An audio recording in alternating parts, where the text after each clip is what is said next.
On va donc enchaîner avec l'euro-dollar et la tendance baissière du billet vert risque de continuer.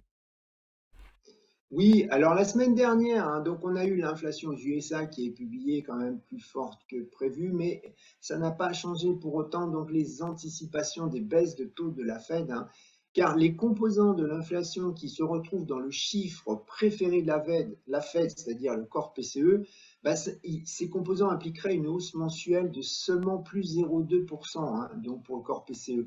Voilà, donc c'est pas quelque chose qui va faire changer comment la politique de taux directeur de la Fed.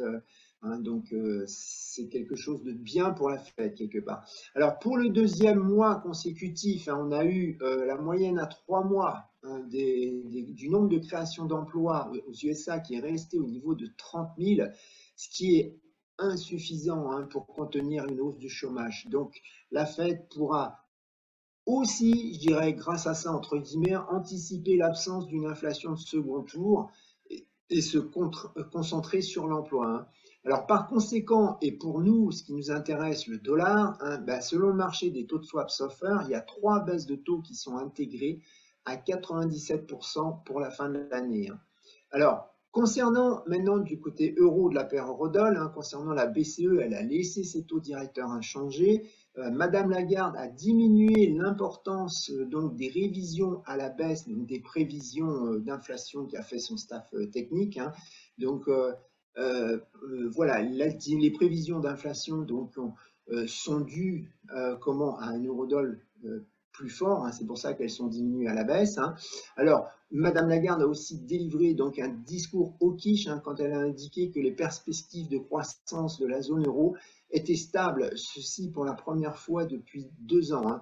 Donc pour l'euro, selon le marché des taux de swap Euro Short Term Rate, on a une baisse des taux qui n'est intégrée qu'à 20% d'ici la fin de l'année. Donc on voit que le différentiel des anticipations de taux est donc en faveur d'une hausse de l'euro-dollar. Il ne serait pas étonnant que la paire revisite ses plus hauts annuels tôt ou tard. Donc si on regarde d'un point de vue analyse technique, on voit que l'euro-dollar n'a pas évolué la semaine dernière puisqu'il est resté au même niveau avec une baisse seulement de 22 pips. Et il a évolué en fait dans un range très faible de 124 pips. Alors côté support, on a 1,1656, c'est le plus bas de la semaine dernière suite à la publication de l'inflation aux USA. Plus bas encore, on a 1,1550, c'est un support intermédiaire de mi-juillet, voilà, c'est un ancien top d'avril dernier. Plus bas encore, on a 1,1390, 1,14, là c'est plutôt le niveau à ne pas franchir qui inverserait la tendance haussière. Côté résistance, on a un 18,30, c'est le plus haut du 1er juillet dernier. Alors c'est un plus haut de 4 ans à ne pas négliger. Il pourrait y avoir des accélérations au-dessus. Encore en haut, au-dessus encore, on a 1,19, donc c'est le double top qui a été formé en août-septembre 2021.